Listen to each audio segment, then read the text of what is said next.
Nama saya Natasha Bersembiring dari kelas 10 IP1. Nama saya Reza Agustina Bersembiring dari kelas 10 IP1. Kami berdua kakak dari Putri Kuning.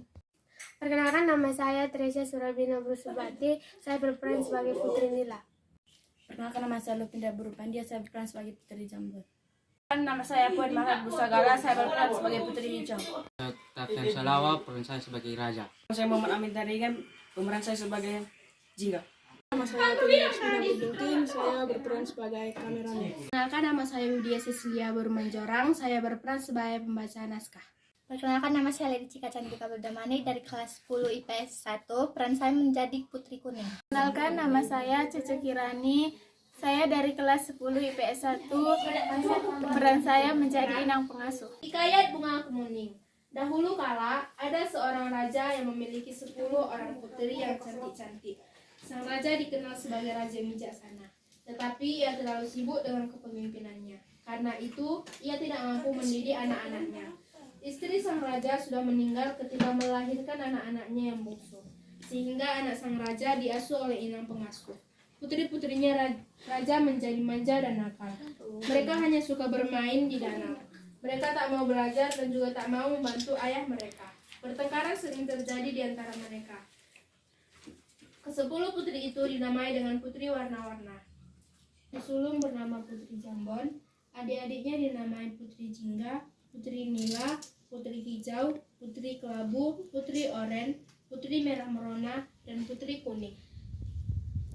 Baju yang mereka pakai pun berwarna sama dengan nama mereka. Dengan begitu, sang raja yang sudah tua dapat mengenali mereka dari jauh. Meskipun kecantikan mereka hampir sama, si bungsu Putri Kuning sedikit berbeda. Ia tak terlihat manja dan nakal. Sebaliknya, ia selalu riang dan tersenyum ramah kepada siapapun. Ia lebih suka bepergian dengan inang pengasuh daripada dengan kakak-kakaknya. Pada suatu hari, raja hendak pergi jauh. Ia mengumpulkan semua putri-putri. Pada suatu hari, raja hendak pergi jauh. Ia mengumpulkan semua putri-putrinya.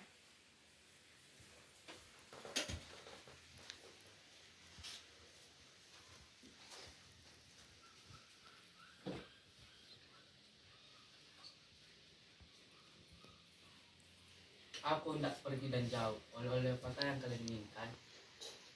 Aku ingin perhiasan yang mahal. Aku ingin main sutra yang berkilau. Sembilan anak raja meminta hadiah yang mahal-mahal pada ayahanda mereka. Lain halnya dengan Putri Kuning, ia berpikir sejenak lalu memegang tangan ayahnya. Ayah, aku hanya ingin kau kembali dengan selamat. Kakak-kakaknya tertawa dan mencemoohkannya. Anakku, sungguh baik perkataanmu. Tentu saja aku akan kembali dengan selamat dan kubawakan hadiah indah buatmu. Tak lama kemudian, raja pun pergi.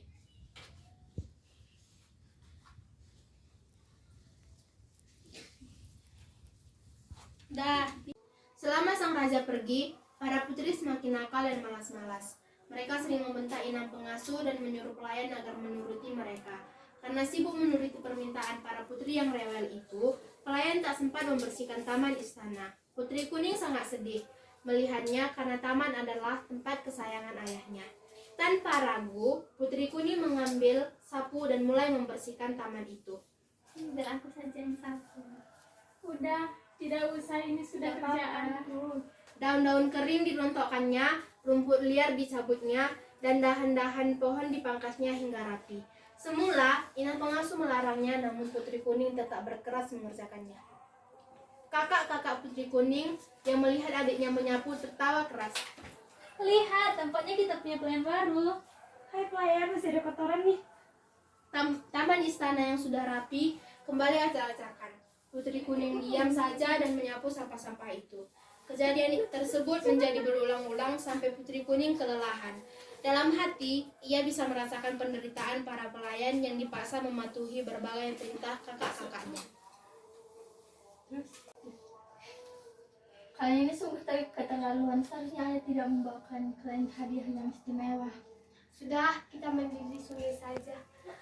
Mereka meninggalkan Putri Kuning seorang diri. Begitulah yang terjadi setiap hari sampai ayah mereka pulang. Ketika sang raja tiba di istana, ke-9 putrinya masih bermain di danau. Sementara Putri Kuning sedang merangkai bunga di teras istana. Mengetahui hal itu, Raja menjadi sangat sedih. Anakku yang rajin dan baik hati, ayahmu tak mampu memberi apa-apa selain kalung batu hijau ini.